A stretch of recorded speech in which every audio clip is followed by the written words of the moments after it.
Alors salut mec, salut meuf, donc c'est Mustang Argent encore une fois, et voilà, donc salut à toi. Alors tout d'abord, hein, je sais que j'ai une coupe de merde, voilà, donc demain matin ça sera plus le cas. Et je tiens aussi donc à faire très joli placement de produit pour Alien, très bon film que j'apprécie. Voilà. Donc aujourd'hui, petite vidéo encore, profitez-en parce qu'il me reste plus qu'une semaine avant de reprendre les ordres. Donc je vais vous faire une petite vidéo un petit peu détaillée, voilà, avec quelques petits points palpitants sur la visite médicale. Donc la visite médicale concernant l'incorporation en tant que gendarme adjoint volontaire ou APJA.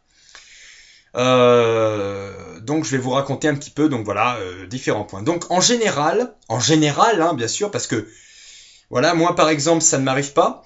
La visite médicale intervient, donc, survient à peu près un mois, grosso modo, c'est une moyenne, avant l'incorporation en école. Moi, par exemple, ça a été une semaine avant. Normal, c'est la France. Mais en général, c'est un mois avant. Donc, vous recevez votre convocation à la visite médicale par mail, en général, sur votre mail. Donc c'est pour ça, quand vous recevez votre réponse au test qui vous disent ouais, les tests c'est bon, vous rentrez à telle date à Tulle, si jamais, enfin à Tulle, à votre école, si jamais la visite est bonne, scrutez bien ensuite votre mail hein, dans le mois qui suit ou quoi, parce qu'en général vous allez être convoqué pour la visite médicale. Donc, visite médicale, c'est parti. En général, ça dépend des endroits, par exemple Bordeaux, la caserne Nansouty, il y en a qui vont peut-être se reconnaître. Ils préfèrent qu'on y aille en jogging parce que bah, tout simplement c'est plus pratique pour se défroquer, tout ça. Bon après, hein, ça dépend. Hein, si jamais vous devez sortir le soir ou quoi, bon forcément vous faites ce que vous voulez, hein, mais il est préférable quoi d'y aller en jogging. Donc voilà. Ensuite, donc quand vous rentrez, donc vous êtes pris en charge, machin, nanana. Il vous est demandé donc la carte d'identité et la convocation donc à la visite médicale. Donc en général, vous imprimez la page qui vous convoque là sur votre mail. Hein. Genre vous imprimez votre mail, quoi, et puis c'est bon. Hein. Ça fait convocation. Et donc c'est parti. Donc bah tu rentres dans un gros couloir, mec, un peu le couloir de la mort, tu sais. Tu sais pas trop où tu vas. T'as plein d'autres personnes avec toi, mais tu ne les connais pas. Et tu sais juste de ce que tu as entendu parler que tu vas te faire palper les couilles, tu vois. Donc c'est génial, tu sais pas où tu vas. Téléphone hein, désactivé, hein, coupé, hein, c'est préférable, hein, parce que sinon tu te fais dézinguer, mec. Et donc voilà, donc tu arrives dans ce couloir, mec, et là on te fait déjà urologie, biométrie. Putain, déjà les termes, tu vois, ça t'interpelle pas mal. Donc en gros, tu pisses dans un bocal, génial, ça tout le monde le sait. Le problème, c'est que je pense notamment à Bertrand ou Basile, tu vois, qui tirent sur leur joint à peu près tous les 2 jours. Ces mecs-là, premièrement, les mecs, mais pourquoi vous allez à la gendarmerie? J'aimerais bien savoir, honnêtement, je vous le demande. Parce que vous savez que vous allez vous faire recaler. Tant mieux, hein, ça fait de la place pour nous. Hein. Donc, ça ne sert à rien d'aller à la gendarmerie si tu fumes régulièrement de la bœuf, mec. Ou meuf, hein, je ne sais pas, hein, s'il y a des filles, voilà. Donc voilà. Ensuite, ça reste 3 mois dans les cheveux. Un peu moins longtemps dans l'urine, et je tiens à préciser bien sûr hein, que les tests, enfin les petits trucs à la con là, comme boire du lait ou bouffer une part de camembert périmé depuis 3 mois pour faire tomber, tu vois, le taux de bœuf quoi dans le sang, je sais pas comment on dit, ça ne marche pas, mec. Il te détecte et là, tu l'approfonds. Donc voilà concernant ça. Donc voilà, test de pisse pour la drogue, tu vois. Ensuite, bah taille, poids, machin. Tranquille. Électrocardiogramme, mec. Électrocardiogramme, le CG, comme disent les profs de physique à l'époque. L'électrocardiogramme, en général, ça se passe bien. Hein. Pour le mec, que tu sois sportif ou non, ça se passe bien. C'est juste pour voir si ton cœur il fait pas de la merde, tu vois, s'il a pas des petits sursauts gamma. Moi qui suis fan d'espace. Donc, alors par contre, il y a un truc, mec, que je te déconseille en fait. Hein. Faut pas être con, hein, remarque, hein, faut en avoir un petit peu là-dedans. C'est juste avant l'électrocardiogramme, mec. Y a des gars, tu les vois arriver, déjà ils ont des gueules de défoncés. Tu sais qu'ils vont se prendre un stop de cow-boy, ceux-là, déjà, tu sais. Les mecs, ils arrivent avec une canette grande comme as, 250 millilitres, mon gars, de Red Bull. Et ils la boivent, tu sais, avant de rentrer à la visite. Mais je me dis, mais toi, tu vas te faire rembarrer, mec. Et pas manquer. Tout ça pourquoi? Eh bien, l'électrocardiogramme, si tu prends une boisson énergisante avant, mec, tu te fais dézinguer, mec. Pourquoi? Parce que ton électrocardiogramme, il fait... Il y a des pics. Et les pics, ça correspond à une arythmie de ton battement de cœur, quoi. Et en fait, eh ben, ça pose problème, quoi. Et donc, eh ben, après, ils vont te mettre une contre-visite. Ce ne sera pas une inaptitude, hein. Les trois quarts du temps, ce sera une petite contre-visite. Ils disent ah oui, vous avez vu du Red Bull? Ok, bon bah oui, on est au courant, faudra faire une contre-visite. Voilà. Sauf que si, comme moi, tu rentres une semaine après à l'époque à l'école, eh ben mec, je peux te dire que tu l'as dans le cul, quoi. Donc, ne boire pas, oui, ça peut se dire. Ne buvez pas de boissons énergisantes avant avant la visite, quoi. Voilà, petite astuce. Ensuite, après, vient la partie plus intéressante, mec, tu vois, la vue. Alors la vue, mec, je vais faire court et bref, hein.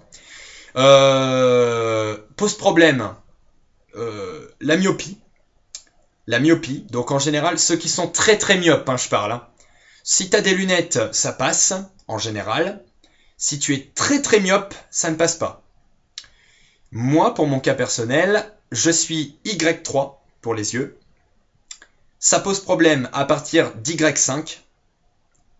Donc c'est-à-dire que Y5 et Y6, tu es recalé, mec. Recalé définitivement. Et si tu es Y, donc de Y1 à Y3, en gros, tu peux être apte pour faire tout ce qui est force spéciale, le psyg, machin, quoi. Donc moi, je suis Y3, et je porte des lunettes, donc parce que j'ai une légère myopie. Donc ça ne pose aucun problème, d'accord?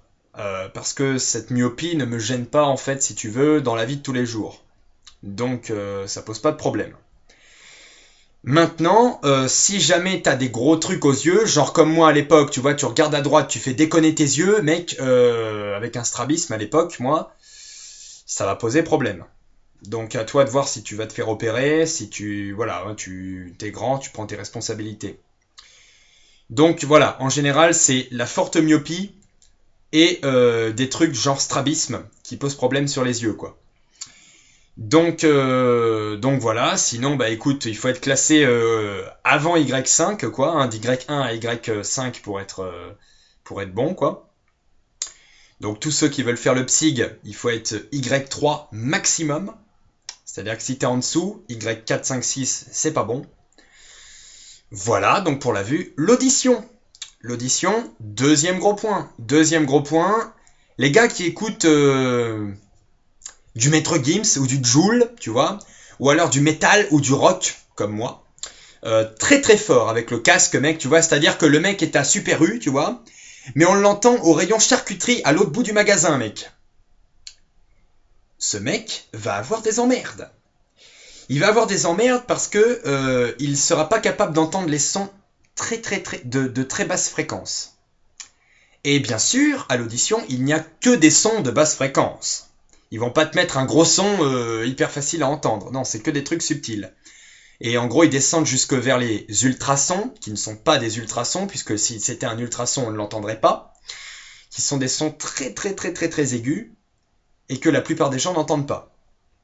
Donc déjà, tous ceux qui écoutent de la musique à fond, au-delà de 2 heures par jour, à fond, 2 heures par jour, hein, tous les jours, hein, vont avoir des problèmes. Les autres, ça va. L'audition se passe. Et là, mec, tu vois, donc si tout va bien, je crois que j'ai fait le tour, hein, d'ailleurs, là. Ouais. À la fin, donc, mec, de ta visite médicale. Oh putain, j'ai l'air monté d'huile. À la fin de la visite médicale, tu as donc la médecin généraliste, enfin, ou le médecin généraliste, qui te fait un débrief, quoi, en gros, de tout ce que t'as dit. Et donc là, bah, il te dit, tu fais du sport, combien de temps par semaine. Il te dit également, pas de problème de diabète, de surpoids ou de maladie cardiaque dans ta famille. Il te dit également, vous n'avez pas eu de cas de mort subite dans votre famille. Il te dit également, votre famille est-elle sportive? Il te dit également, vous n'avez jamais perdu connaissance. Des questions bateaux comme ça. En général, tu sais y répondre sur le tas. Et là, mec, survient la partie la meilleure, mec, de tous les temps. Le palpage de boule.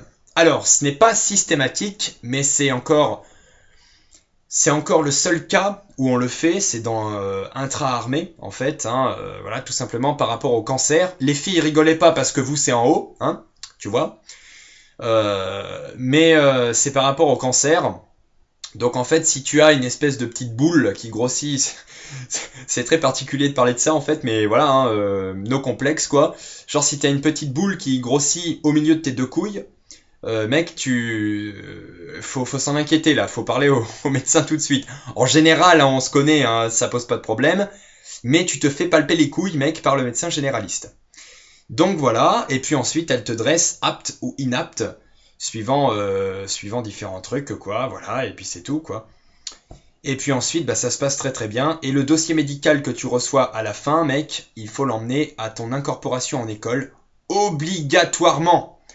C'est ton billet d'entrée, mec, pour l'école, parce qu'il faut la visite médicale, quoi. C'est comme, mec, t'achètes une voiture, mais le mec a pas la carte grise, quoi. Donc voilà, il faut impérativement ton dossier médical.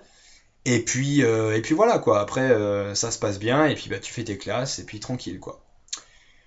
Voilà, voilà, voilà. Donc bah, j'espère avoir peut-être éclairci encore quelques points à ce niveau-là. Et puis bah, je vous retrouve. J'avais déjà dit que c'était la dernière vidéo l'autre fois, mais ça n'est pas le cas. Donc eh ben, je vous retrouverai donc certainement prochainement pour un autre petit épisode. Et puis bah voilà, d'ici là, je vous dis merci de m'être fidèle en tout cas. Et puis bah, on se retrouve très prochainement les gars. Voilà, allez, salut à tous, très bonne soirée et à la prochaine.